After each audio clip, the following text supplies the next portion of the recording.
लोकसभेची निवडणूक जाहीर होऊन जवळजवळ पाऊण महिना झाला, पण मुंबईतील 6 मतदारसंघांपैकी 4 मतदारसंघांमधलं चित्र अजूनही स्पष्ट झालेलं नाहीये. ते कधी होईल अजून काही सांगता येत नाही, कारण आता 26 तारखेपासून लोकसभेला मुंबईत उमेदवारी अर्ज भरण्याची मुदत सुरू होत आहे. आता दक्षिण मुंबईमध्ये गेल्या वेळेला शिवसेनेचे अरविंद सावंत निवडून आले होते, त्यामुळे त्या मतदारसंघावर शिंदे गटाने दावा केला. पण शिवसेने महायुतीमध्ये अजून हा मतदारसंघ कोणाला सोडायचा याच्यावर अजून त्याच्यामध्ये एकमत झालेलं नाहीये. भाजपच्या जागेवर दावा केलाय. मधल्या काळामध्ये विधानसभेचे अध्यक्ष राहुल नार्वेकर यांनी काही काळ प्रचारही सुरू केला होता, पण ते अजूनही त्याच्यामध्ये स्पष्टता नाहीये. शिवसेनेच्या ठाकरे गटाने अरविंद सावंत यांची उमेदवारी जाहीर करून त्यांनी प्रचारही केव्हा सुरू केलेला आहे. त्यामुळे दक्षिण मुंबईचं अजूनही तो चित्र स्पष्ट नाहीये. दक्षिण मध्य मुंबईचा आपण जर विचार केला, दक्षिण मध्य मुंबईमध्ये गेल्या वेळेला राहुल शेवाळे निवडून आले होते शिवसेनेचे. त्यांनी आता शिंदे गटात प्रवेश केला होता. शिंदे गटाने त्यांना पुन्हा उमेदवारी दिलेली आहे आणि त्यांच्यासमोर अनिल देसाई यांना उमेदवारी दिली, पण त्या मतदारसंघावरनं शिवसेना ठाकरे गटाने अनिल देसाई यांना उमेदवारी दिली, पण तो मतदारसंघ आम्हाला मिळावा अशी काँग्रेसची मागणी. तर त्या मतदारसंघावरनं अजूनही थोडंसं घोडं अडलेलंच आहे. जागा वाटपात तो मतदारसंघ दक्षिण मध्य मुंबई शिवसेना ठाकरे गटाला गेला असला तरी काँग्रेसची अजूनही मागणी आहे त्या मतदारसंघावर.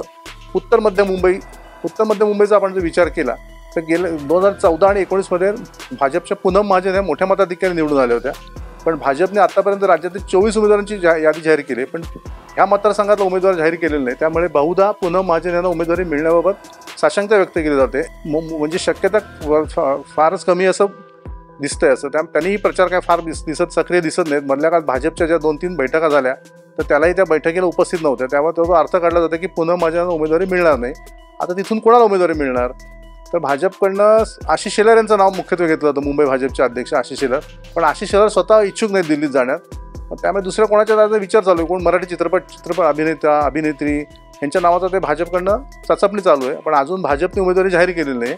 महाविकास आघाडीत हा मतदारसंघ काँग्रेसच्या वाट्याला आलेला आहे, पण काँग्रेसमध्येही अजून उमेदवारी कोणाला द्यायची हे अजून स्पष्ट झालेलं नाही आहे. त्यासाठी सुरेश शेट्टी माजी मंत्री, चित्रपट अभिनेता राज बब्बर, मुंबई काँग्रेसचे माजी अध्यक्ष आमदार भाई जगताप, माजी मंत्री नसीम खान अशी बरीच नावं चर्चेत आहेत. प्रत्येकजण प्रयत्न करतोय, पण अजून काँग्रेसने काही निर्णय घेतलेला नाही आहे. वायव्य मुंबईमध्ये गेल्या वेळेला गजानन कीर्तिकर शिवसेनेचे निवडून आले होते. त्यांनी शिंदे गटात प्रवेश केला, पण ते त्यांच्या प्रकृती कारणास्तव आणि एकंदरीत परत ते निवडणूक लढण्याची शक्यता कमी वाटते.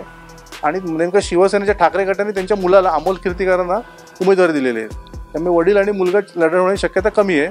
त्या मतदारसंघात शिवसेना शिंदे गटाला मिळावा असा प्रयत्न आहे, शिंदे गटाचा दावा आहे, पण भाजपने त्या मतदारसंघावर डोळा ठेवलेला आणि भाजपचेही प्रयत्न चालू आहेत.